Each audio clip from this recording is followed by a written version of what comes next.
اللهم انفعنا بما علمتنا وعلمنا ما ينفعنا وزدنا علما۔ اللہ تعالیٰ کے بے پناہ فضل و احسان سے سورۃ البقرہ کی ابتدائی آیات پر ہماری گفتگو مکمل ہو چکی ہے، اور ہم سورہ بقرہ کی 5ویں آیت تک اولئک علی ھدی من ربہم واولئک ھم المفلحون یہاں تک اپنا جو سبق ہے وہ مکمل کر چکے ہیں، اور آج 6ٹھی آیہ مبارکہ سے انشاءاللہ ہماری گفتگو کا آغاز ہو۔ جیسا کہ گزشتہ کلاس میں ہم نے یہ بات جانی تھی کہ اللہ تعالیٰ نے اہل ایمان کی 6 صفات بیان فرمائیں کہ وہ متقین جن کے لیے یہ کتاب باعث ہدایت ہے، ان کے اندر کچھ خصوصیات پائی جاتی، اور وہ 6 خصوصیات ذکر ہوئیں۔ پھر فرمایا اولئک علی ھدی من ربہم، یہی وہ لوگ ہیں جو ان کے رب کی جانب سے ہدایت پر ہیں، واولئک ھم المفلحون، اور یہی وہ لوگ ہیں جو کامیاب ہیں۔ تو جس ہدایت کا سوال سورہ فاتحہ میں ہم نے کیا تھا کہ اہدنا الصراط المستقیم، دکھا ہمیں سیدھا رستہ، اس ہدایت کے متعلق مزید وضاحت کر دی گئی ہے کہ یہ ہدایت کیسے ملتی ہے، اس کے لیے کون سی صفات انسان کو اپنے اندر پیدا کرنی پڑتی۔ اس کے فوراً بعد کچھ ان لوگوں کا تذکرہ ہے جو ہدایت پر نہیں ہیں، اس لیے کہ عربی کا مقولہ ہے تعرف الاشیاء بازدادها، چیزیں اپنے اپوزٹ سے پہچانی جاتی ہیں، یعنی جب آپ کسی چیز کو واضح کرنا چاہیں تو اس کا جو متضاد ہے اس کو اگر آپ بیان کر دیں گے تو بات زیادہ اچھے طریقے سے واضح ہو جائے گی کہ یہ والی چیز جو اس کا اپوزٹ ہے یہ کیا ہوتی ہے۔ جس طرح روشنی کے مقابل جب اندھیرے کا ذکر ہوگا تو روشنی کا پتہ چل جائے گا، گرمی کے مقابل جب سردی کا ذکر ہوگا تو پتہ چل جائے گا۔ تو اسی طرح ہدایت اور ایمان کے مقابل جو چیزیں ہیں ان کا بھی تذکرہ ہو رہا ہے۔ تو سب سے پہلے ایمان کے مقابل کفر ہے، تو اگلی آیہ مبارکہ میں اس سے آغاز ہو رہا ہے۔ فرمایا ان الذین کفروا، بے شک جن لوگوں نے کفر کیا، سواء علیہم، ان پر برابر ہے، اانذرتہم، کہ آپ نے انہیں ڈرایا ہو، ام لم تنذرہم، یا انہیں نہ ڈرایا ہو، لا یؤمنون، وہ ایمان نہیں لائیں گے۔ ختم اللہ، اللہ نے لگا دی ہے ایک مہر، علی قلوبہم، ان کے دلوں پر، وعلی سمعہم، اور ان کی سماعتوں پر، وعلی ابصارہم غشاوہ، اور ان کی نگاہوں پر ایک پردہ پڑا ہوا ہے، وَلَهُمْ عَذَابٌ عَظِيمٌ، اور ان کے لیے بہت بڑا عذاب ہے۔ اب یہ جو کیٹیگری ہے اس میں اللہ تعالیٰ فرماتے ہیں کہ کچھ کفار ایسے ہیں کہ جن کے لیے دعوت دیا جانا یا نہ دیا جانا برابر ہے۔ ظاہر بات ہے یہاں پر سب کفار کی بات نہیں ہو رہی، کہ بہت سارے کفار ایسے ہیں جن کو دعوت ملی تھی تو وہ ایمان لائے تھے۔ صحابہ کرام کی ایک بڑی تعداد تو وہی ہے نا کہ جو پہلے ایمان پر نہیں تھے اور ان کو جب اسلام کی دعوت پہنچی تو وہ ایمان لے آئے۔ تو یہاں پر وہ لوگ مقصود نہیں ہیں، بلکہ وہ لوگ ہیں کہ جو دعوت پہنچنے کے باوجود مختلف وجوہات کی بنا پر ایمان نہیں لا رہے۔ ان کا ایمان نہ لانا اس لیے نہیں ہے کہ ان کو بات سمجھ نہیں آئی، ان پر حق واضح نہیں ہوا، بلکہ ان کا ایمان نہ لانا اپنے تعصب کی وجہ سے، آباء و اجداد کی اندھی تقلید کی وجہ سے، کسی حسد اور بغض کی وجہ سے، یا کسی اور وجہ سے کہ وہ حق بات کو جانتے بوجھتے بھی تسلیم کرنے کو تیار نہیں۔ انسان کسی ایسی سٹیج پر پہنچ جائے جہاں پر وہ دلیل کو چھوڑ کر منمانی پر آ جائے تو پھر ایسے لوگوں کے لیے ہدایت کے رستے نہیں کھلتے۔ تو اللہ تعالیٰ نے فرمایا برابر ہے ان کے لیے کہ آپ انہیں ڈرائیں یا نہ ڈرائیں، یہ ایمان نہیں لانے والے۔ اب ایک سوال یہاں پر یہ پیدا ہوتا ہے، جب اللہ کے علم میں ہے کہ یہ ایمان نہیں لانے والے ان میں سے بہت سارے، تو پھر ان کو دعوت دی کیوں جا رہی ہے؟ یعنی یہاں پر اس آیہ مبارکہ کا مطلب یہ نہیں ہے کہ ان کو دعوت نہیں دی جائے گی۔ اللہ کے علم میں تو ہے کہ وہ ایمان نہیں لائیں گے، لیکن ان پر حجت بھی تو تمام ہونی ہے۔ اسی طرح داعی کے علم میں نہیں ہے، رسول اللہ صلی اللہ علیہ وسلم کو تو اللہ تعالیٰ نے یہاں پر وحی کے ذریعے بتلا دیا، لیکن بعد میں آنے والے جو دین کی طرف دعوت دینے والے ہوں گے ان کو تو نہیں پتہ چلے گا کہ فلاں بندہ ایمان لائے گا یا فلاں بندہ ایمان لے کر ہی نہیں آئے گا۔ تو اس لیے ایک بات واضح کی گئی ہے کہ جب آپ دعوت کے میدان میں اتریں گے، بہت سے لوگ ایسے ہوں گے جو دلیل جانتے بوجھتے پھر بھی انکاری ہوں گے، اور یہ وہ لوگ ہیں جن کے دلوں پہ پھر اللہ نے ان کے اس عمل کی وجہ سے ایک مہر لگا دی ہے۔ اب یہ جو مہر ہے یہ انسان کی بد عملی کی وجہ سے لگتی ہے۔ رسول اللہ صلی اللہ علیہ وسلم کی جو حدیث مبارکہ ہے، آپ نے فرمایا بندہ جب گناہ کرتا ہے تو اس کے دل پر ایک سیاہ داغ لگتا ہے، اور اگر وہ توبہ اور استغفار نہ کرے تو وہ داغ وہیں پر باقی رہ جاتا ہے، اور اسی طرح مزید گناہوں کے ذریعے اس کے دل پر داغ لگتے لگتے بالکل دل سیاہ ہو جاتا ہے۔ پھر آپ صلی اللہ علیہ وسلم قرآن مجید کو آیہ مبارکہ تلاوت فرمائی، کلا بل ران علی قلوبہم ما کانوا یکسبون، ان کے دلوں کے اوپر جو کچھ یہ خود اپنے ہاتھوں سے کماتے ہیں اس کی وجہ سے ایک ران آ چکا ہے۔ یہ جو ران ہے آپ نے فرمایا یہ وہی ہے جو انسان کے دل کے اوپر آ جاتا ہے۔ ہم نے اکثر اوقات گھروں میں دیکھا ہے کہ جو چھاننی ہوتی ہے جس سے آٹا چھانا جائے یا چائے چھاننے کے لیے ایک پونا ہوتا ہے گھر پہ، تو جس کے اندر جالی لگی ہوئی ہوتی ہے، کوئی بھی چیز چھاننے والی یہ جو جالی ہوتی ہے ایک وقت تک اس کی صفائی نہ کی جائے نا تو اس کے اندر اس کے سوراخ بند ہونے لگ جاتے ہیں۔ وہ جو چیز چھانی جا رہی ہوتی ہے وہ اس کے اندر آہستہ آہستہ جمنا شروع ہو جاتی، اور پھر وقت آتا ہے کہ اس میں اکثر سوراخ بند ہو جاتے ہیں اور بالکل تھوڑے سے سوراخ باقی رہ جاتے ہیں، اور اگر طویل عرصے کے لیے چھوڑ دیا جائے تو سارے سوراخ بند ہو جاتے ہیں، وہ کام کی رہتی ہی نہیں۔ یہی معاملہ انسان کے دل کا بھی ہے۔ یہ دل اگر اس کی صفائی نہ کی جائے تو پھر انسان کی بربادی کا سبب۔ رسول اللہ صلی اللہ علیہ وسلم جو فرمایا تھا نا، لوگوں جان لو جسم کے اندر ایک لوتھڑا ہے، اگر وہ ٹھیک ہو جائے تو سارا جسم ٹھیک ہو جاتا ہے، اور اگر وہ خراب ہو جائے تو سارا جسم خراب ہو جاتا ہے۔ اور فرمایا الا وہی القلب، جان لو یہ لوتھڑا دل ہے۔ تو دل کی یہ صفائی بڑی ضروری ہے۔ تو تزکیہ ایک بڑا اہم پہلو ہے ہدایت پر رہنے کے لیے، اپنے دل کا تزکیہ کرنا۔ اور تزکیہ کیا ہے؟ اپنے دل سے حرام چیزوں کی محبت نکالنا، حرام سے اپنے آپ کو روکنا۔ بہت سارے بھائیوں کا یہ سوال ہوتا ہے کہ ہم نیکی کرنا چاہتے ہیں، کچھ عرصہ کرتے بھی ہیں لیکن اس پہ ثابت قدمی نہیں ملتی۔ نیکی کرنا چاہتے ہیں لیکن دل نہیں لگتا، نیکی کرنا چاہتے ہیں لیکن ہم بار بار کسی اور جانب نکل جاتے۔ وجہ کیا ہے؟ نیکی کرنے کی تڑپ تو ہے، برائی کو چھوڑنے کی طرف توجہ نہیں۔ جب فصل اگائی جاتی ہے تو پہلے ہل چلایا جاتا ہے، جھاڑ جھنکار جو ہوتا ہے اس کو ہٹایا جاتا ہے، اور بوٹیاں ختم کی جاتی ہیں، اور اس کے بعد پھر بیج بویا جاتا ہے تو اچھی فصل ہوتی ہے۔ اگر آپ عام زمین پر بیج پھینک دیں گے تو کچھ بیج اگائیں گے لیکن فصل اچھی نہیں ہوگی۔ یہی حال ہمارا بھی ہے۔ تو دل کی صفائی کا معاملہ، اس کی طرف توجہ بہت کم لوگوں کی ہے۔ تو بہت سارے کفار بھی بنیادی طور پر اپنے کفر کے اوپر اس لیے ہیں کہ دل کی صفائی کی طرف کوئی توجہ نہیں، جہاں ہیں بس ادھر جمے ہوئے ہیں۔ بہت سارے لوگ دین سے صرف اس لیے دور ہیں۔ تو اللہ تعالیٰ نے فرمایا ایک وقت آ جاتا ہے کہ اللہ پھر ان کے دلوں کے اوپر ایک مہر لگا دیتے ہیں، اور ان کی سماعتوں پر بھی مہر لگ جاتی ہے، اور ان کی آنکھوں کے سامنے پردے آ جاتے ہیں۔ اب یہ مہر ظاہری طور پر نہیں دکھتی لیکن ایسی ہوتی ہے کہ حق اندر جاتا نہیں، باطل اندر سے نکلتا نہیں۔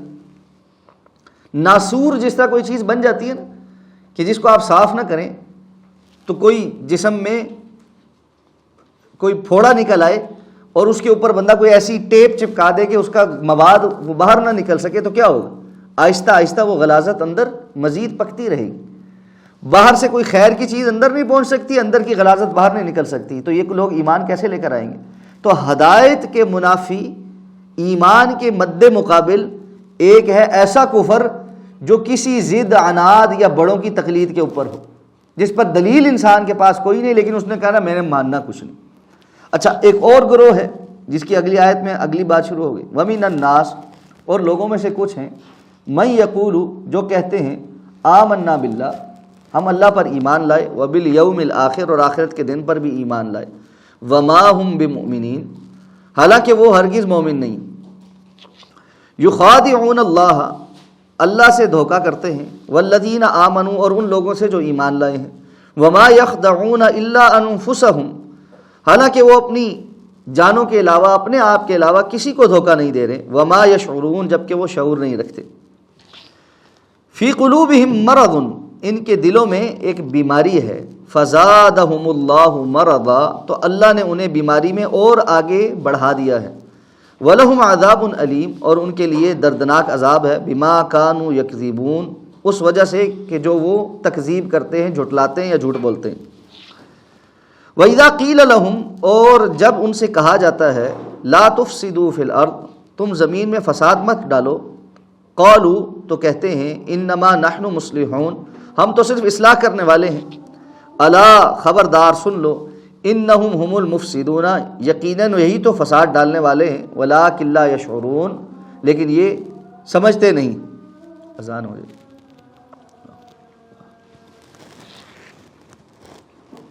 تو اب تیسرے گروہ کا تذکرہ شروع ہو گیا کہ لوگوں میں سے کچھ لوگ ایسے ہیں جو کہتے ہیں ایمان لائے ہیں ہم اللہ پر بھی اور آخرت پر بھی، لیکن وہ ایمان والے ہیں نہیں ہیں۔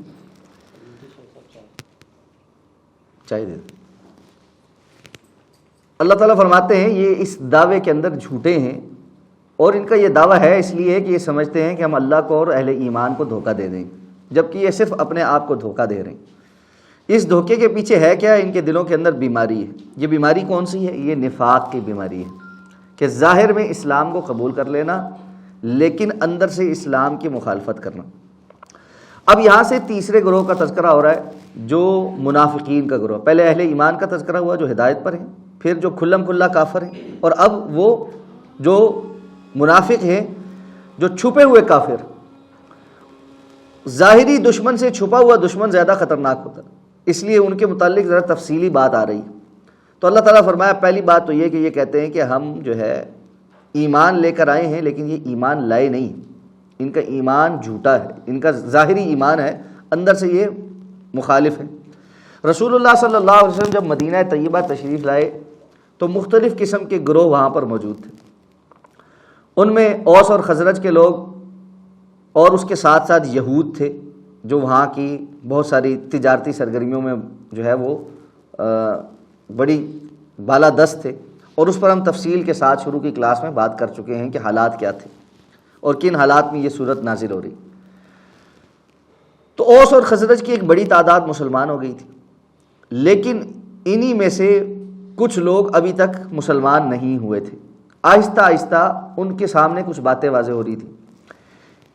ان میں سے کچھ منافق ایسے تھے جو کفر پر پکے تھے، نظریاتی طور پر اس بات پر پکے تھے کہ اسلام دشمنی کرنی ہے، لیکن انہیں یہ سمجھ آ گئی تھی کہ اسلام دشمنی کر کے ہمارا دنیاوی نقصان، اس لیے وہ ظاہری طور پر تو مسلمان ہو گئے تھے لیکن کوئی موقع ہاتھ سے نہیں جانے دیتے تھے جہاں پر وہ مسلمانوں کے اور اسلام کے خلاف جو ہے کوئی سرگرمی کے اندر مبتلا نہ ہو۔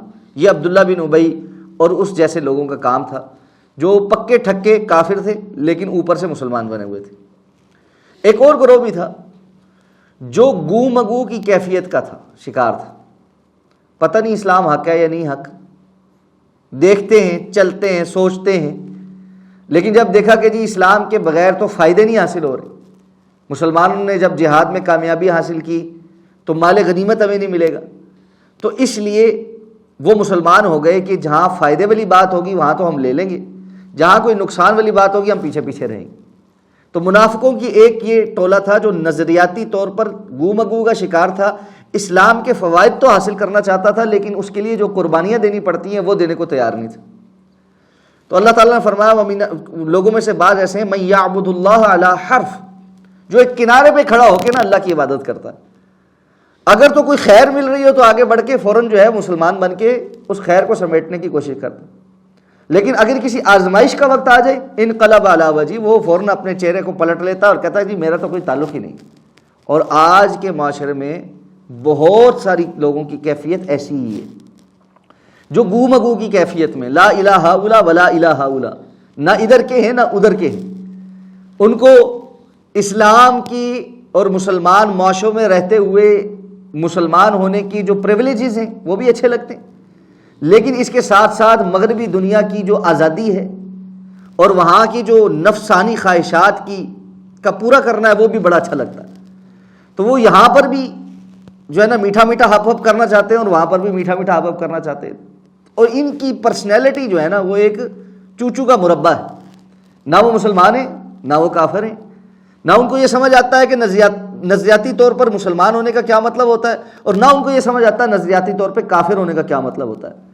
وہ دین کے ساتھ جذباتی لگاؤ تو رکھتے ہیں لیکن اس کے لیے امتحان اور آزمائش میں پورے اترنے کو اور اپنی نفسیاتی خواہشات کو قربان کرنے کو تیار نہیں. اس کے باوجود جب ان کو سمجھایا جائے تو کہتے ہیں ہم تو بڑے مسلمان, آپ نے ہمارے بارے میں یہ بات کی کیوں, آپ ہمیں اس کا مطلب ہے کچھ اور سمجھتے.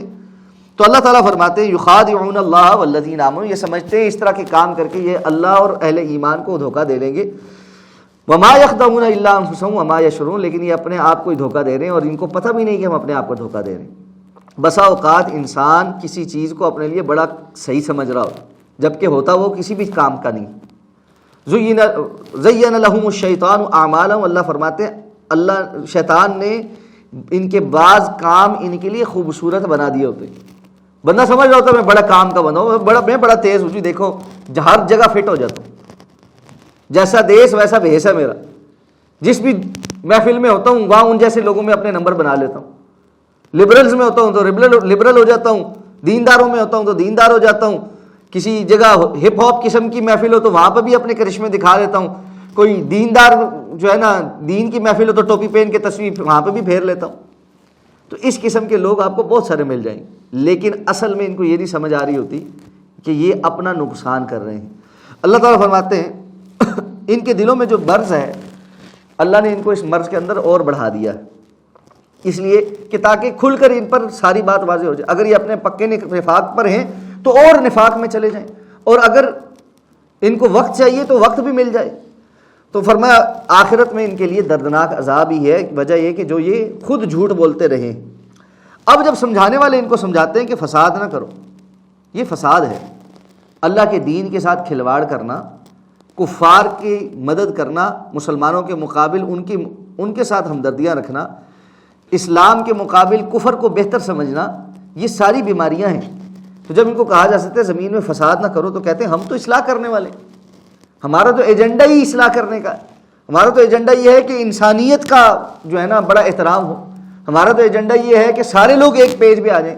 ہم جو ہے نا مشرق اور مغرب کو قریب لانا چاہتے ہیں, ہم مسلمانوں اور غیر مسلمانوں کے درمیان جو ایک خلیج ہے نا اس کو پاٹنا چاہتے ہیں. تو یہ اس کے سفیر بنے ہوئے ہوتے, یہ امن کی آشا کی سفیر ہوتے.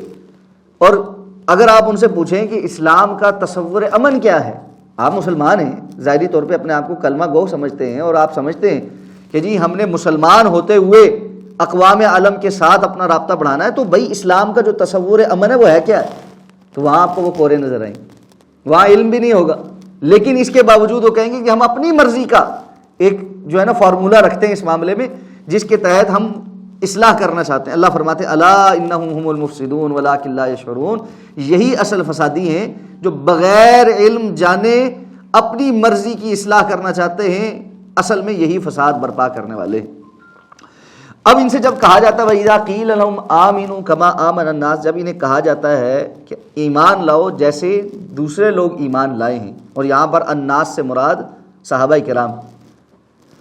قالوا, تو کہتے ہیں انؤمن کما آمن السفہاء, کیا ہم ویسے ایمان لائیں جیسے بیوقوف لوگ ایمان لے کر آئے ہیں. الا انہم هم السفہاء, خبردار جان لو یہ خود ہی بیوقوف ہیں, ولکن لا یعلمون, لیکن یہ علم نہیں رکھتے. اب اللہ تعالیٰ نے اس آیہ مبارکہ میں صحابہ کرام رضوان اللہ تعالیٰ علیہم اجمعین کے ایمان کو ایک معیار بنایا کہ ویسے ایمان لاؤ جیسے دوسرے لوگ ایمان لے کر آئے ہیں. تو جس دور میں یہ آیہ مبارکہ نازل ہو رہی ہے دوسرے لوگ کون ہیں؟ صحابہ کرام ہیں. کہ صحابہ کرام غیر مشروط ایمان لے کر آئے ہیں, اللہ اور اللہ کے رسول صلی اللہ علیہ وسلم کی بات کو غیر مشروط مانتے ہیں اور آخرت کی تمنا رکھتے ہیں, اور دنیا میں قربانی پیش کرنی پڑے تو وہ پیش کرتے ہیں. تو یہ کہتے ہیں یہ تو بیوقوف لوگ ہیں, ہم عقل مند ہیں, جب موقع آتا ہے ہم جہاد سے پیچھے بھاگ جاتے ہیں. ہم نے دیکھو نا کس طرح احد کے میدان سے فرار حاصل کر لیا تھا کہ ہماری بات تو مانی نہیں گئی, اور کس طرح جو ہے وہ ہم گلیوں کوچوں کے اندر غائب ہونے کی مشورے دیتے رہے کہ جی احد کے جنگ میں ہم مدینہ کے اندر ہی رہ کر دفاع کریں گے تاکہ مسلمانوں کو پتہ نہ چل سکے کہ ہم کہاں پر ہیں۔ تو اس قسم کی کارروائیاں کر کے یہ سمجھتے ہیں کہ یہ جو ہے عقل مند ہیں اور دوسرے جو جانیں قربان کر رہے ہیں وہ بے وقوف ہیں۔ اللہ فرماتے ہیں حقیقت میں یہ خود بے وقوف، لیکن ان کو یہ بھی پتہ نہیں ہے کہ یہ بے وقوف۔ یعنی ایک ہوتا ہے انسان کو علم نہ ہو، اس کو یہ پتا ہو کہ میرے پاس علم نہیں ہے، یہ بھی آدھا علم ہے۔ لا ادری نصف العلم، صحابہ یعنی علماء کہتے ہیں لا ادری، یہ جاننا کہ مجھے نہیں پتا، یہ نصف علم ہے۔ آدھا علم تو یہی ہے کہ بندے کو پتا ہے مجھے نہیں پتا، تو ظاہر بات ہے جب نہیں پتا تو وہ جاننے کی کوشش کرے گا، لیکن جب وہ اپنے آپ کو افلاطون سمجھتا ہو پھر کیا ہوگا؟ وہ کبھی جاننے کی کوشش کرے گا؟ وہ کبھی بھی جاننے کی کوشش نہیں کرے گا، وہ کہے گا مجھے تو بتانے کی ضرورت نہیں ہے، مجھے تو کچھ پڑھانے کی ضرورت ہے ہی نہیں۔ تو یہ کہتے ہیں کہ جی ہمیں سب پتہ ہے، ہم بڑے عقل مند ہیں، ولاکن لا یعلمون، یہ جانتے کچھ نہیں۔ وَإِذَا لَقُوا الَّذِينَ آمَنُوا، جب یہ اہل ایمان سے ملاقات کرتے ہیں، قالوا تو کہتے آمنا، ہم بھی ایمان لائے، ہم مومن ہیں۔ وَإِذَا خَلَوْا إِلَىٰ شَيَاطِينِهِمْ، اور جب اپنے شیطانوں کی طرف اکیلے ہوتے ہیں، قالوا تو کہتے ہیں اِنَّا مَعَكُمْ، بے شک ہم تمہارے ساتھ ہیں، اِنَّمَا نَحْنُ مُسْتَهْزِئُونَ، ہم تو صرف یقیناً مذاق کر رہے تھے۔ اب ان کا دوغلا چہرہ یہ واضح ہوتا ہے کہ جب مسلمانوں کے کلچر میں ہوتے ہیں تو وہاں اپنی برانڈنگ مسلمان کے طور پہ کرتے ہیں، اور جب تنہائی میں اپنے شیاطین کے ساتھ ہوتے ہیں۔ اب شیاطین یہاں پہ لفظ استعمال کیا اللہ رب العزت نے، شیاطین کا لفظ جنات کے لیے بھی بولا جاتا ہے اور انسانوں کے لیے بھی بولا جاتا ہے، من الجنتی والناس، جو جنات میں سے بھی ہیں اور لوگوں میں سے بھی ہیں۔ اور رسول اللہ صلی اللہ علیہ وسلم کے سامنے جب یہ بات بیان کی تو پوچھا گیا اللہ کے رسول شیطان انسانوں میں سے بھی ہوتے ہیں؟ آپ نے فرمایا شیطان انسانوں میں سے بھی ہوتے ہیں اور وہ جنات شیاطین سے زیادہ خطرناک ہوتے ہیں۔ انسان کے ایمان کے لیے جو خطرہ ہے وہ انسان شیطانوں سے زیادہ ہے۔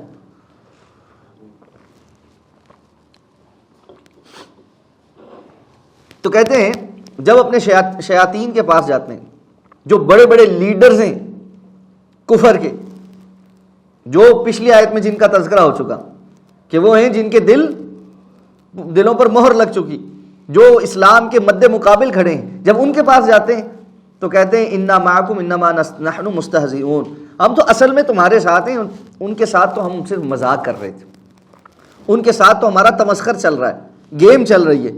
اللہ یستہزئ بہم، اللہ ان کا مذاق اڑاتا ہے، ویمدہم فی طغیانہم، اور انہیں ڈھیل دے رہا ہے اپنی سرکشی میں، یعمہون، تاکہ وہ اس کے اندر مزید حیران ہوتے پھرتے رہیں کہ اللہ رب العزت نے ان کو ڈھیل دی ہوئی ہے۔ اب ایک سوال یہ پیدا ہوتا ہے نا یار کہ اگر یہ اس طرح کر رہے ہیں تو اللہ تعالیٰ نے ان کو کھلا کیوں چھوڑا ہوا؟ ان پر عذاب آ کیوں نہیں جاتا؟ ان پر پکڑ آ کیوں نہیں جاتی؟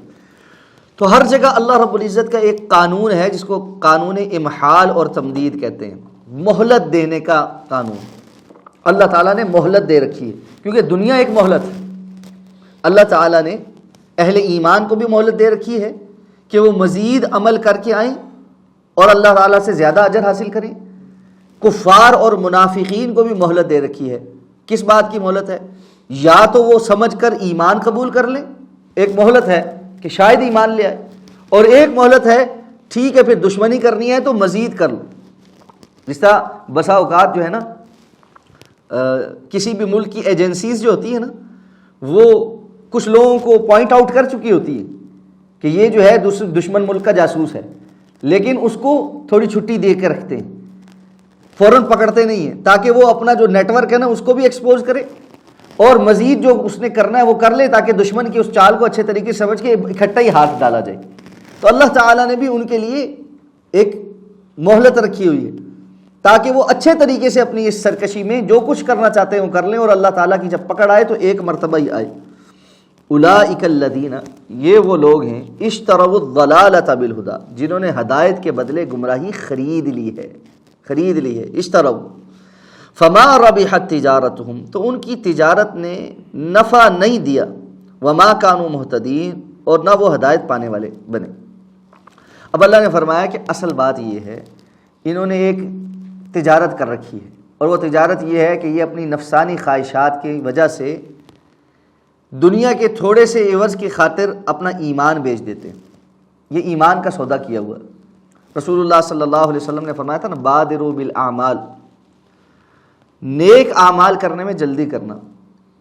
فتنن کقطع اللیل المظلم، اس سے پہلے کہ وہ فتنے آ جائیں جو اندھیری رات کی ٹکڑیوں کی مانند ہوں.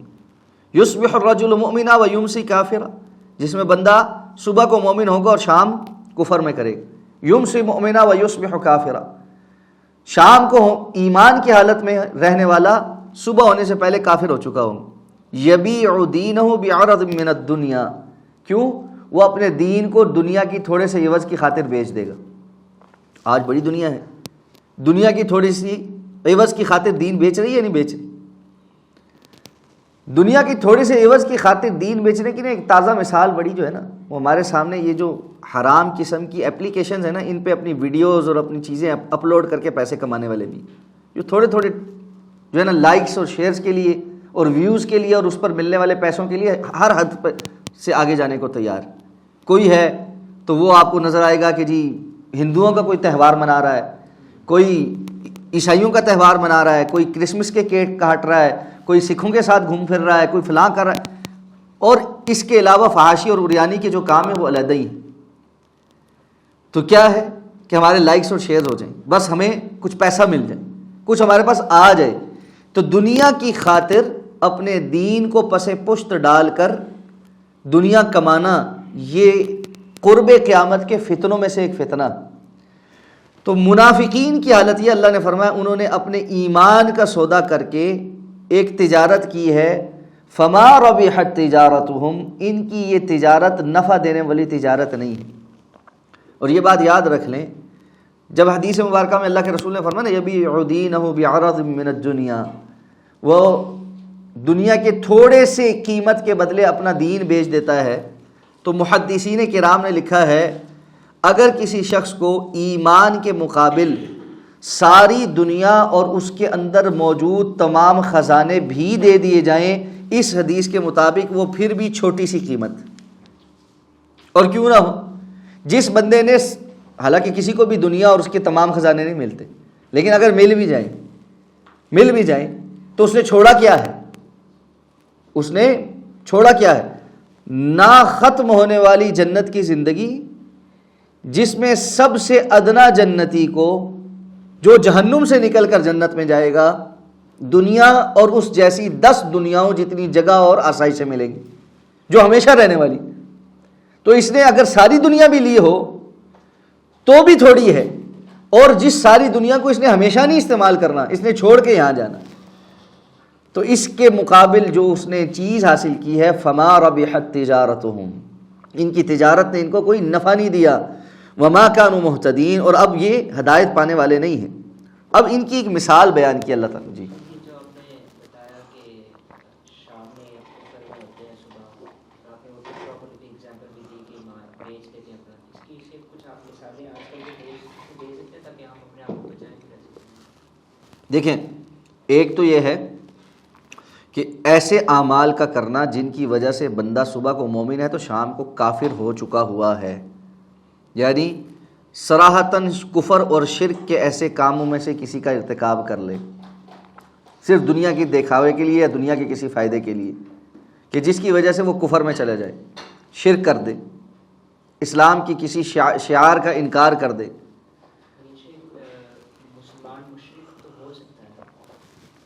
مسلمان مشرک نہیں ہو سکتا، کلمہ گو مشرک ہو سکتا ہے. مسلمان مشرک کی اصطلاح کبھی نہیں استعمال ہوتی، کلمہ گو مشرک کی استعمال ہوتی ہے. ایک بندہ جس نے کلمہ پڑھا لیکن کرتا شرک ہے، یہ کلمہ گو مشرک ہے، اس کو مسلمان نہیں ہم سمجھتے. جو شرک کرتا ہے وہ شرک پر ہے، اور شرک اکبر ہو تو اس کا معاملہ غیر کلمہ گو مشرک والا ہی ہے، اور اللہ تعالیٰ نے اس کے ساتھ وہی معاملہ کرنا، والعیاذ باللہ.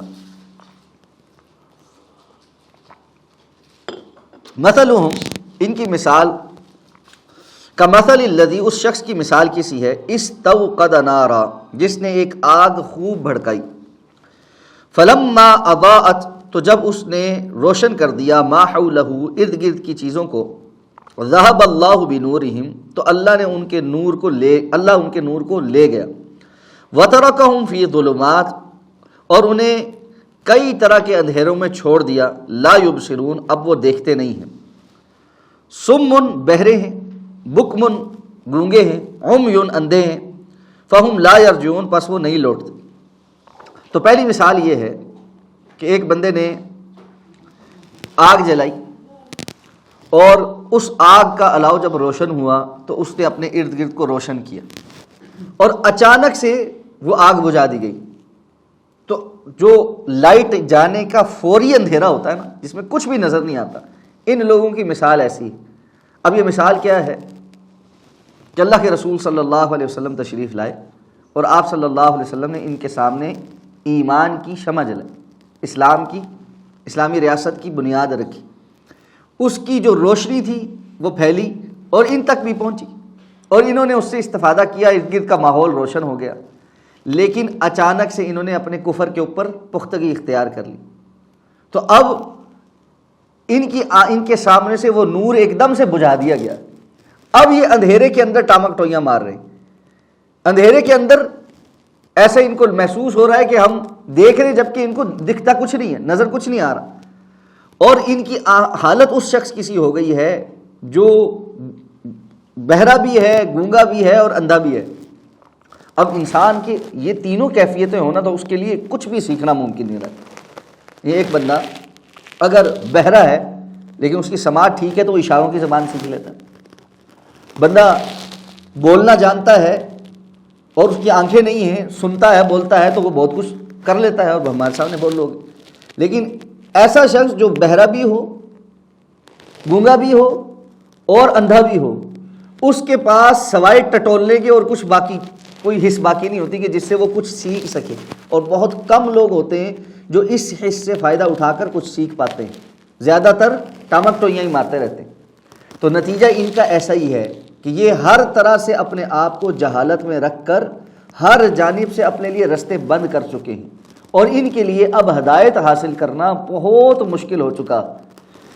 دوسری مثال دی اللہ رب العزت نے، او کصیب من السماء، یا جیسے آسمان سے اترنے والی بارش، فیہ ظلمات، جس میں کئی اندھیرے ہیں، ورعد وبرق، اور گرج اور چمک ہے، یجعلون اصابعہم فی آذانہم، وہ اپنی انگلیوں کو اپنے کانوں کے اندر ڈال لیتے ہیں، من الصواعق، اس کی بجلی کے کڑکنے کی وجہ سے، کی آواز سے، حذر الموت، موت کے ڈر سے، واللہ محیط بالکافرین، اور اللہ تعالیٰ کافروں کا گھیرا تنگ کرنے والا ہے۔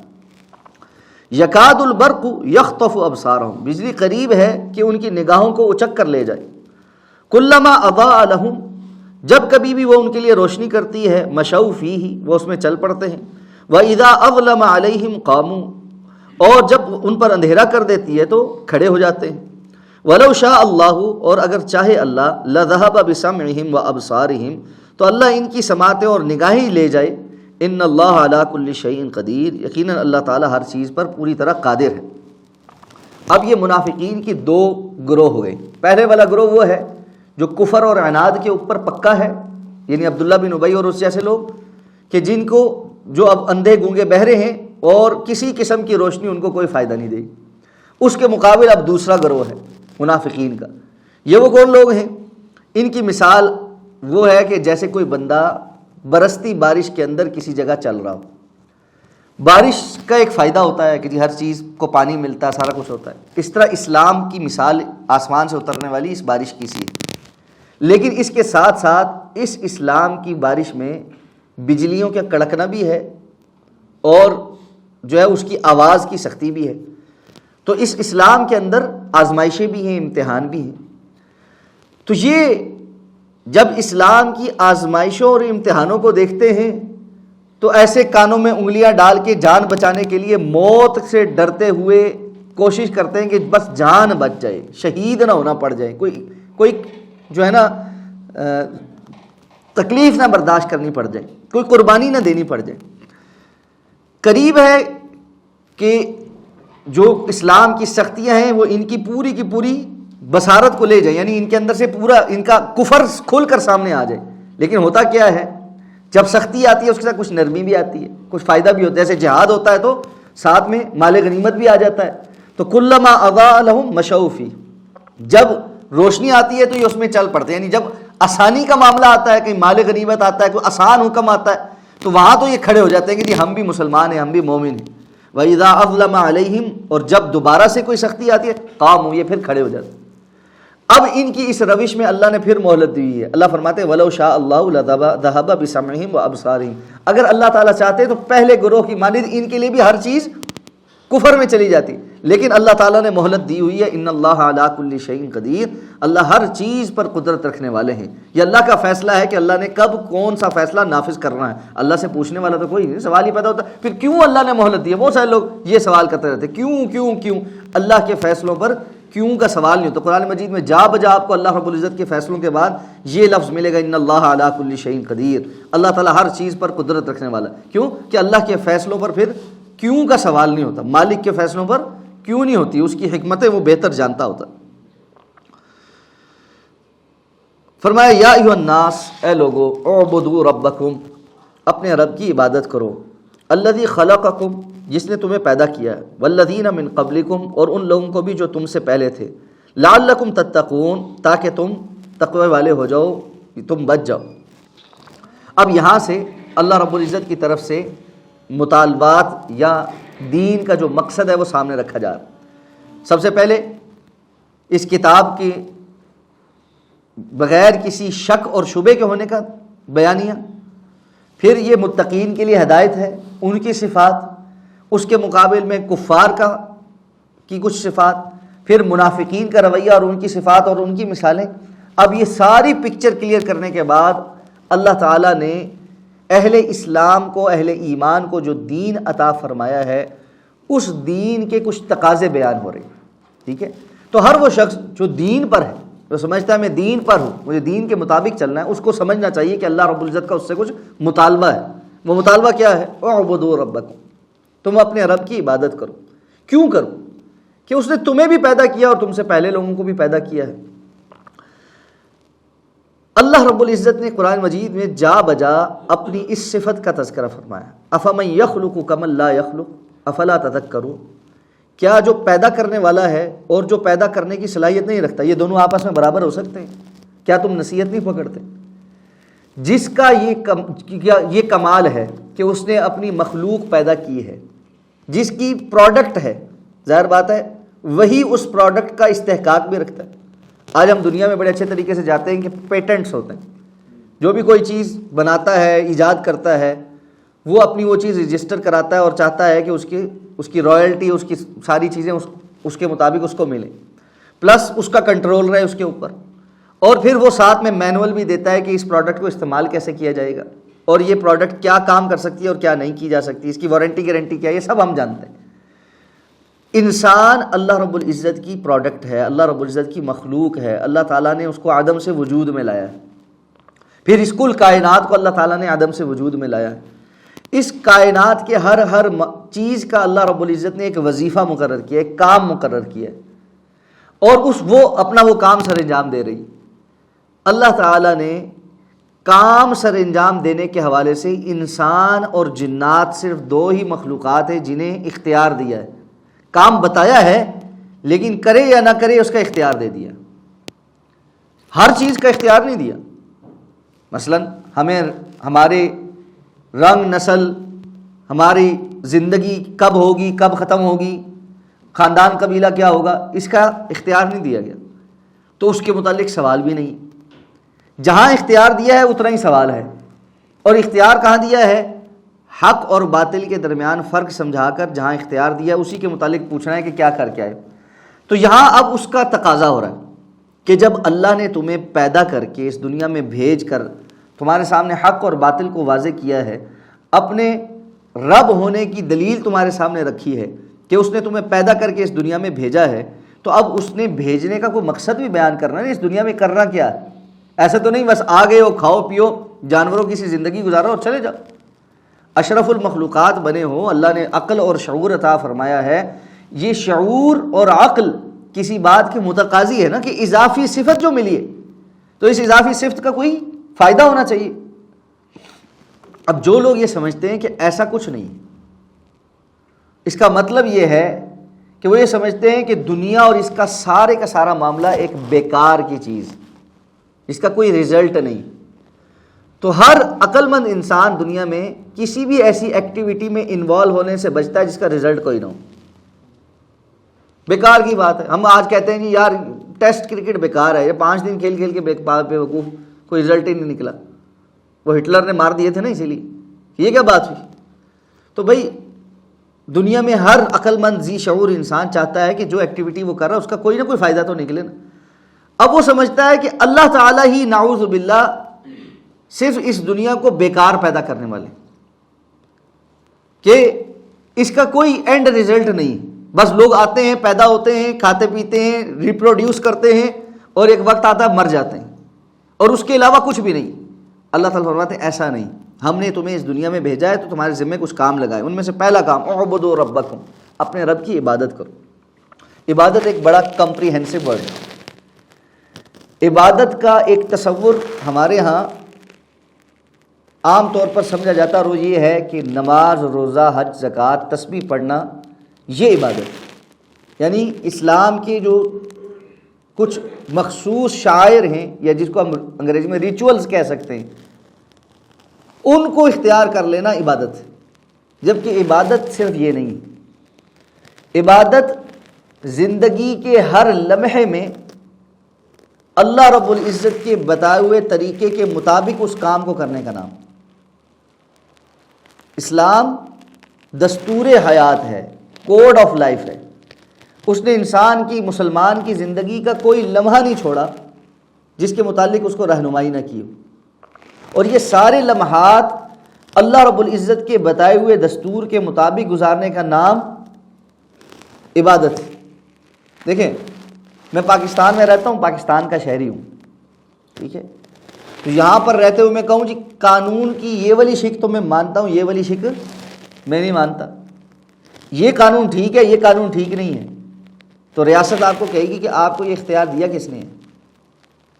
آپ جب پاکستان کے شہری ہونے کا سٹیٹس انجوائے کر رہے ہیں, یا کسی بھی ملک کے شہری ہونے کا سٹیٹس انجوائے کر رہے ہیں, تو سب سے پہلی بات جو آپ مانتے ہیں وہ یہ ہوتی ہے کہ میں قانون کو مانتا ہوں, میں پورے قانون کو مانتا ہوں.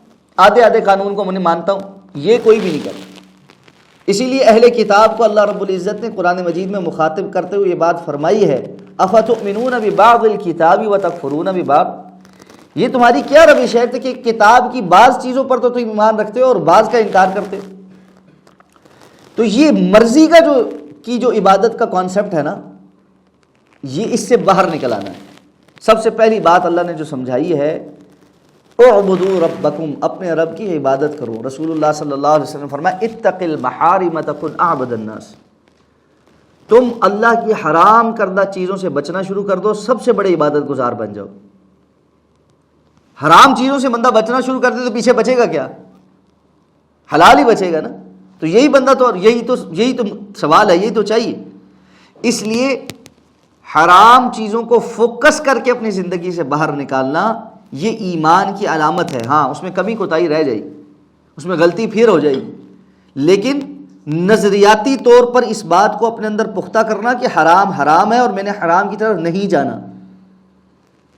تھیوریٹیکلی اس بات کو پکا کر لینا, پریکٹیکلی جہاں پھسل جائے, جہاں غلطی ہو جائے, جہاں نفس غالب آ جائے, جیسے ہی خیال آئے فوراً توبہ استغفار کر کے واپس اپنے اس نظریے کی طرف آنا. یہی ساری زندگی کی محنت, عبادت کا سارا خلاصہ یہی. اعبدوا ربکم الذی خلقکم والذین من قبلکم لعلکم تتقون. اب کیوں نہ تم اللہ کی, بندہ پوچھے جی میں کیوں عبادت کروں اللہ کی؟ پہلی بات تو یہ ہو کہ اللہ نے پیدا کیا. اب اللہ نے کچھ احسان گنوائے. الذی جعل لکم الارض فراشا, جس نے تمہارے لیے زمین کو ایک بچھونا بنایا. اس زمین پر انسان جیتا ہے, اللہ نے اس کے اندر ایک صلاحیت پیدا کی ہے. ہم جانتے ہیں دنیا گول ہے, لیکن ہم میں سے کسی کو بھی ایسا تو نہیں لگتا میں ایسے اس گول کے اوپر ایسے کھڑا ہوں. زمین کے اندر اللہ نے کشش ثقل رکھی ہے, وہ انسان کو اس کے اوپر چلنے پھرنے رہنے کا قابل بناتی ہے. تو اللہ رب العزت نے اس زمین کو ایک بچھونے کی طرح بچھا کر انسان کے اس کے رہنے کا انتظام کیا ہے.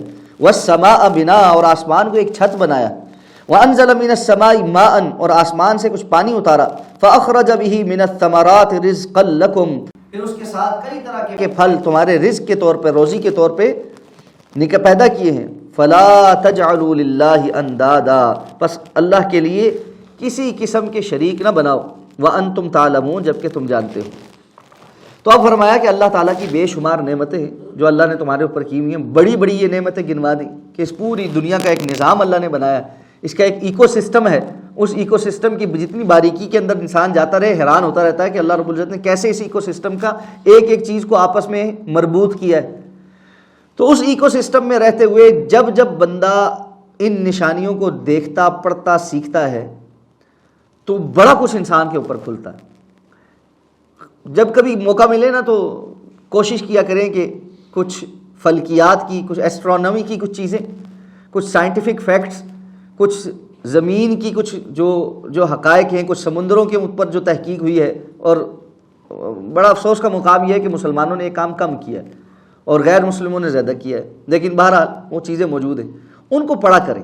انسان حیران رہ جاتا ہے کہ اللہ تعالیٰ نے ایک ایک چیز کس طرح سے آپس میں جوڑ کر مربوط بنائی ہے، اور اس کے اندر کتنی باریک بینی ہے۔ اللہ لطیف، اللہ تعالیٰ باریک بین ہے، لطیف ہے، تو کیسی کمال کی اللہ رب العزت کی جو ہے نا انجینئرنگ ہے ہر ایک چیز کو جو ہے نا اس کی اس اسٹیٹ میں بنانے کے لیے۔ تو اس میں اللہ تعالیٰ فرماتے ہیں پھر اللہ نے پانی نازل کیا، اور اس پانی کا ایک پورا نازل ہونے کا ایک پورا سائیکل ہے۔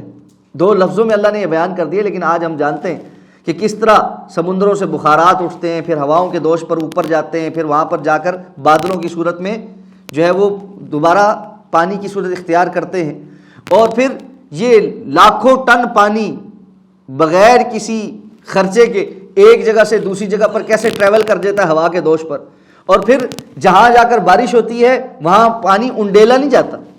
آج کل آپ نے نئی وہ جو اصطلاح سنی ہوگی ٹرمینالوجی، جی کلاؤڈ بسٹ ہو گیا، ٹھیک ہے، کسی جگہ بارش ایسی ہوتی ہے کہ لگتا ہے کہ پورا جو ہے نا بادل جو ایسے کھول کے کسی نے انڈیل دیا، تو حالانکہ اللہ نے وہاں پہ بھی ایسے نہیں انڈیلا ہوتا، اترتا وہ بھی قطرہ قطرہ کر کے، لیکن انسان اتنا سا نہیں برداشت کر سکتا۔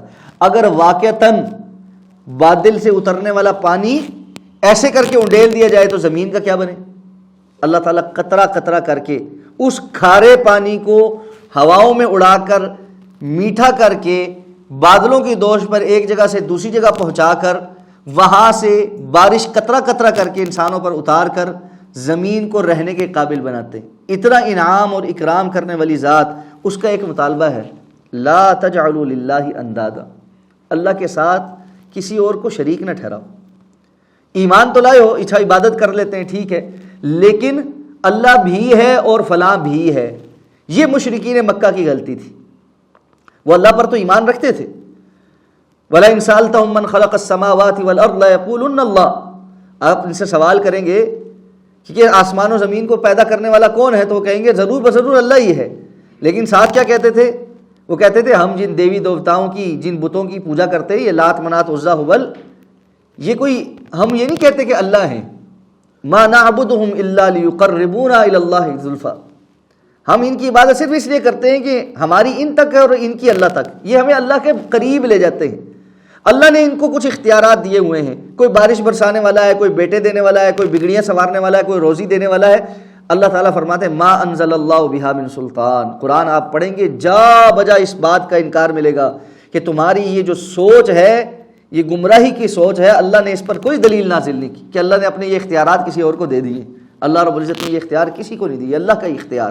اب ایک سوال یہاں پیدا ہو جاتا ہے کہ حدیث میں آتا ہے اور قرآن مجید میں بھی آتا ہے کہ فرشتے ہیں، کوئی بارش برسانے والا فرشتہ ہے، کوئی وحی لانے والا فرشتہ ہے، کوئی روح قبض کرنے والا فرشتہ ہے، کوئی روح پھونکنے والا فرشتہ ہے، تو پھر تو بھائی ان فرشتوں کو اللہ نے اختیار نہیں دے دیا، اللہ رب العزت نے ان کو اختیار نہیں دیا کہ اپنی مرضی سے جو کچھ مرضی کرتے رہیں۔ تو اب جو ہے ہم وحی کے لیے جبریل علیہ السلام کو دعا کرنا شروع کر دیں، اور روح قبض نہ ہو جائے تو اسرائیل علیہ السلام کو پکارنا شروع کر دیں، اور پہاڑوں والے فرشتے سے جو ہے نا وہ دعائیں مانگیں کہ جی زلزلہ نہ آئے۔ دعائیں تو ساری اللہ سے مانگنی ہیں، ان کا اختیار کچھ نہیں ہے۔ ان لا یعصون اللہ ما امرہم ویفعلون ما یؤمرون، وہ کسی معاملے میں اللہ رب العزت کی معصیت نہیں کرتے، کرتے صرف اتنا ہے جتنا اللہ کی طرف سے ان کو حکم دیا جاتا ہے۔ تو حضرت جبریل علیہ السلام سے اللہ کے رسول صلی اللہ علیہ وسلم نے پوچھا نا اللہ کہ جبریل آپ جتنا آتے ہیں میرے پاس اس سے زیادہ کیوں نہیں آتے؟ یعنی آپ کی خواہش یہ تھی کہ آپ جلدی جلدی آئیں، اللہ کا پیغام لے کر آئیں۔ تو قرآن مجید میں یہ آیہ مبارکہ آ گئی وَمَا نَتَنَزَّلُ إِلَّا بِأَمْرِ رَبِّكَ، ہم آپ کے رب کے حکم کے علاوہ نازل نہیں ہوتے۔ تو فرشتے اللہ کے حکم کے پابند ہیں، اختیار اور حکم اللہ کا ہے، اس لیے پکارا بھی صرف اللہ کو ہی جائے گا، اللہ کے ساتھ کسی اور کو شریک نہیں بنایا جائے گا۔ تو عبادت کرنے والے بہت سارے عبادت کے معاملے میں یہ ڈنڈی بھی مارتے ہیں کہ پہلا مطالبہ تھا صرف اللہ کی عبادت کرو، اور دوسرا مطالبہ یہ ہے کہ صرف اللہ کی عبادت کرو۔ وہ جو ایاک نعبد و ایاک نستعین تھا، وہاں پر یہ شکایت ہے اللہ ہم صرف آپ کی عبادت کرتے ہیں، تو اللہ کے ساتھ کسی کو شریک نہ ٹھہراؤ۔ اللہ ربی لا اشرک بہ شیئا، یہ بڑی قیمتی دعا ہے۔ اللہ کے رسول صلی اللہ علیہ وسلم نے فرمایا تھا غم اور پریشانی کو دور کرنے والی جو دعا ہے نا، ان میں سے ایک دعا یہ بھی ہے، اللہ ربی، اللہ ہی میرے رب ہیں، لا اشرک بہ شیئا، میں ان کے ساتھ ذرا برابر بھی کسی کو شریک نہیں بناتا۔ تو یہ توحید جو ہے نا، جب بندہ اللہ کے سامنے پیش کرتا ہے تو اللہ رب العزت اپنے بندے کی اس عبادت کی، اس صفت کی بڑی قدر کرتے ہیں، اس کی غم اور پریشانیاں دور کر دیتے ہیں، غم اور پریشانیاں دور کر دیتے ہیں۔ سب سے بڑی بات جو بندہ اپنے رب کے سامنے رکھ کر اس سے نجات اور مغفرت مانگ سکتا ہے، وہ اس کی توحید کا اقرار کر کے اس بات کا اقرار ہے کہ یا اللہ میں تیرے ساتھ کسی کو شریک نہیں بناتا، لا الہ الا اللہ وحدہ لا شریک لہ لہ الملک ولہ الحمد یحیی و یمیت بیدہ الخیر وہو علی کل شیء قدیر۔ اس لیے آپ نے فرمایا تھا نا یوم عرفہ کے دن سب سے قیمتی بات یہ کہنے والی ہے جو میں نے بھی اور پچھلے سابقہ انبیاء نے بھی کہی ہے، سب سے بہترین کلمہ یہ ہے۔ اور صبح و شام کے اذکار میں آپ نے فرمایا جو 10 مرتبہ یہ کلمہ کہتا ہے، اسماعیل علیہ السلام کی نسل سے غلام آزاد کرنے کا ثواب ملتا ہے، ٹھیک ہے نا۔ اور ایک غلام آزاد کرنے کا ثواب کیا ہے؟ آپ نے فرمایا جو بندہ ایک غلام آزاد کرتا ہے، اس غلام کے ہر عضو کے بدلے اللہ اس آزاد کرنے والے کے اس عضو کو جہنم سے آزاد کرتے ہیں۔ تو میں اور آپ صبح اور شام یہ نیکی کما سکتے ہیں، کس بنیاد پر؟ اللہ رب العزت کی توحید کا اقرار کر کے۔ اور صحیح بخاری اور صحیح مسلم کی حدیث ہے کہ جو یہ کہتا ہے اشہد ان لا الہ الا اللہ وحدہ لا شریک لہ، میں گواہی دیتا ہوں کہ اللہ رب العزت کے سوا کوئی معبود برحق نہیں، وہ تنہا ہے اور اس کا کوئی شریک نہیں، واشہد ان محمد عبدہ ورسولہ، اور محمد صلی اللہ علیہ وسلم اس کے بندے اور رسول ہیں، واشہد ان عیسیٰ عبد اللہ ورسولہ، اور اس بات کی گواہی بھی دیتا ہوں کہ عیسیٰ علیہ السلام اللہ کے بندے اور رسول ہیں، وکلمتہ القاہا الی مریم، اور وہ کلمہ ہے جو اللہ تعالیٰ نے حضرت مریم کے اندر القاء کیے، وروح من، اور اللہ کی طرف سے بھیجی گئی روح ہیں، وان الجنۃ حق، اور اس بات کی گواہی بھی دیتا ہوں کہ جنت حق ہے، وان النار حق، اور جہنم بھی حق ہے، یعنی حقیقت میں موجود ہے، اللہ نے بتلایا تو حقیقت میں نے دیکھی نہیں ہے لیکن میں مانتا ہوں، گواہی دیتا ہوں اس بات کی۔ آپ صلی اللہ علیہ وسلم فرمایا ادخلہ اللہ الجنۃ علی ما کان علیہ من العمل، اس بات کی گواہی پکے سچے دل کے ساتھ اللہ کے ہاں اتنی بڑی بات ہے، اس کا عمل کیسا ہی کیوں نہ ہو اللہ اس کو جنت میں داخل کرے۔ اس لیے اس بات کی گواہی دے دیں کہ اللہ کے سوا کوئی اور معبود نہیں، اور میں نے کسی بھی طرح کسی کو اللہ کے ساتھ شریک نہیں بنانا۔ حدیث قدسی میں کیا آتا ہے؟ آدم کے بیٹے، تو اگر آسمان اور زمین کے خلا کو گناہوں سے بھر کر لایا، صرف ایک بات نہ ہو کہ اس میں شرک کی آمیزش نہ ہو، غفرت لک ولا ابالی، میں تیرے سارے ان گناہوں کو معاف کر دوں گا اور مجھے کوئی پرواہ بھی نہیں میں نے کتنے معاف کر دی۔ تو یہ توحید کا جو سبق ہے یہ قرآن مجید میں جا بجا ملے گا، اور بنیادی یہ سبق تھا جس کے لیے اللہ رب العزت نے انبیاء کو بھیجا تھا، اور بنیادی یہ سبق تھا جس کے لیے اللہ کے رسول صلی اللہ علیہ وسلم نے اپنی قوم سے سختیاں بھی برداشت کی، شیب ابی طالب کے اندر 3 سال کا محاصرہ بھی برداشت کیا، اپنی بیٹیوں کی طلاقیں بھی برداشت کی، اور مکہ جیسا شہر چھوڑ کر مدینہ کی طرف ہجرت بھی کرنا پڑی، اپنے صحابہ کرام کی شہادتیں بھی برداشت کی، بدر، احد اور احزاب کے مارکے بھی برداشت کیے، ہر طرح کی سختیاں 23 سال کی زندگی کے اندر جتنی شدت کی آزمائشیں اللہ کے رسول صلی اللہ علیہ وسلم نے برداشت کی، کس بنیاد کے اوپر تھی؟ صرف اس توحید کی دعوت کے اوپر۔ اور اللہ کے رسول صلی اللہ علیہ وسلم کو کہا تھا نا ان کے رشتہ داروں نے ابو طالب کے سامنے بیٹھ کر کہ اپنے بھتیجے کو سمجھائیں، یہ اگر کہتا ہے سردار بننا چاہتا ہے ہم سردار بنانے کو تیار ہیں، پیسہ مانگتا ہے پیسہ دینے کو تیار ہیں، کسی خاتون سے شادی کرنی ہے جس پر ہاتھ رکھیں گے اس سے شادی بھی کروا دیں گے۔ اللہ کے رسول صلی اللہ علیہ وسلم فرمایا یہ مجھے یہ کچھ دیتے ہیں، ایک ہاتھ پہ سورج ایک ہاتھ پہ چاند رکھے اور مجھے کہیں اس دعوت سے پیچھے ہٹ جاؤ، میں پھر بھی پیچھے ہٹنے والا نہیں۔ سورج چاند بھی دے دیں میں اس دعوت سے پیچھے ہٹنے والا نہیں ہوں، کیونکہ یہ دعوت اساس اور بنیاد ہے۔ اور یہی وجہ ہے ورقہ بن نوفل نے جب اللہ کے رسول صلی اللہ علیہ وسلم کی پہلی وحی آنے پر حضرت خدیجہ لے کر گئی تھی نا اپنے چچا زاد بھائی ورقہ بن نوفل، جو پہلی کتابوں کے بڑے بڑے عالم تھے، ساری بات سننے کے بعد یہ کہا تھا کہ یہ تو وہی فرشتہ ہے جو موسیٰ علیہ السلام کے پاس بھی وحی لے کر آیا تھا، اور ساتھ میں کہا کاش کہ اللہ مجھے اتنی مہلت دے کہ جب آپ کی قوم آپ کو یہاں سے نکالے گی تو میں آپ کا ساتھ دے سکوں۔ ابھی حالت یہ ہے کہ قوم وہ ہے جو کہتی ہے صادق اور امین آپ ہیں، اور اپنی امانتیں آپ کے پاس رکھاتی ہے، فیصلے آپ سے کرواتی ہے۔ اللہ کے رسول حیران ہو کے کہنے لگے میری قوم اور مجھے نکالے گی؟ تو کہنے لگا ہاں، جو بھی یہ دعوت لے کر آیا اس کی قوم نے اس کے ساتھ یہی سلوک کیا ہے۔ تو آج ہم کیا سمجھتے ہیں؟ ہم توحید کی دعوت دیں گے تو ہمیں پھول پھینکیں گے، لوگ ہمیں کچھ نہیں کہیں گے۔ لوگ توحید کی دعوت دینے سے پیچھے ہٹ گئے کہ جی لوگ برا مانتے ہیں، جی ان کو نہیں برا کہنا چاہیے۔ بھائی توحید اساس ہے، جو بھی جس قسم کے شرک کے اندر مبتلا ہے اس کے سامنے واضح کرنا پڑے گا کہ شرک یہ ہے اور اس کے مقابل میں اللہ رب العزت کا دین یہ ہے۔ یہ ہمارے ہاں شرک کی اتنی اقسام عام ہوتی چلی جا رہی ہیں، لوگ قبروں کے سامنے سجدے کر رہے ہیں، ان کے طواف کر رہے ہیں، مردوں سے دعائیں مانگ رہے ہیں، ان کے سامنے اپنی حاجتیں رکھ رہے ہیں، اور دن بدن دین کے نام پر شرکیہ محافل اتنی عام ہو گئی ہیں، جب بات سمجھائی جائے تو لوگ کہتے ہیں نہیں یہ اعتدال کی بات کریں۔ یاد رکھیں دین میں عقیدہ توحید کے اوپر کوئی کمپرومائز نہیں، وہاں پر نرمی لچک نہیں ہے۔ ہاں دین کے جو فروعی مسائل ہیں، عبادات ہیں، معاملات ہیں، وہاں پر لچک ہے، وہاں پر لچک ہے۔ تو اللہ کے رسول صلی اللہ علیہ وسلم نے عبادات اور معاملات میں بڑی لچک دی ہے لوگوں کو۔ آپ دیکھیں گے وہاں پر اللہ کے رسول صلی اللہ علیہ وسلم بار بار یہ کہتے نظر آتے ہیں لولا نشق علی امتی، مجھے اپنی امت کی مشقت کا ڈر نہ ہوتا نا تو میں ان کو یہ کہتا۔ آپ فرماتے ہیں مجھے اپنی امت کا مشقت کا ڈر نہ ہوتا نا میں ان کو کہتا ہر نماز میں مسواک کریں، نہیں کہ مجھے مشقت کا ڈر ہے کہ جی فرض نہ ہو جائے۔ اللہ کے رسول صلی اللہ علیہ وسلم نے خاموشی اختیار کی، صحابی نے 3 مرتبہ پوچھا تھا اللہ کے رسول حج فرض ہو گیا؟ ہر سال آپ نے خاموشی اختیار کر کے کہا اگر میں کہہ دیتا نا ہر سال تو ابھی اللہ تعالیٰ نے فرض کر دینا تھا، لیکن تم پھر استطاعت نہ رکھتے۔ آپ اپنی امت پر ان معاملات میں نرمی کرنے والے تھے، وہاں ہر جگہ آپ صلی اللہ علیہ وسلم اللہ تعالیٰ سے تخفیف مانگی، آسانی مانگی، لیکن اللہ کے رسول صلی اللہ علیہ وسلم نے کہیں پر کہا ہے کہ اللہ یہ قوم بڑی مخالفت کر رہی ہے، تھوڑا سا شرک کا دروازہ کھول لیں تو کیا ہو جاتا ہے؟ خیر ہے ایک آدھ بت کو ہم بھی مان لیتے ہیں۔ یہ جو انہوں نے ایک جو ہے نا آفر کی تو ہے کہ 1 سال ہم اللہ کی عبادت کرتے ہیں، 1 سال آپ ہمارے بتوں کی عبادت کر لیں، تو چلے اللہ تعالیٰ اسی کو تھوڑا سا لچک دے دیں، 1 سال نہ صحیح 6 مہینے دے دیں۔ وہاں پر کوئی لچک نہیں، وہاں پر کوئی لچک نہیں۔ وہاں پر اللہ کے رسول صلی اللہ علیہ وسلم نے واضح کر دیا کہ اس معاملے کے اندر کوئی کمپرومائز نہیں ہو سکتا۔ یہ وہ خط ہے جس سے انسان آر یا پار ہوتا ہے، اس لیے اللہ تعالیٰ نے واضح کر دیا ہے کہ فرمایا جب تم یہ باتیں سمجھ لو فلا تجعلوا للہ اندادا وانتم تعلمون، جانتے ہوئے اللہ کے ساتھ کسی کو شریک نہ بنانا۔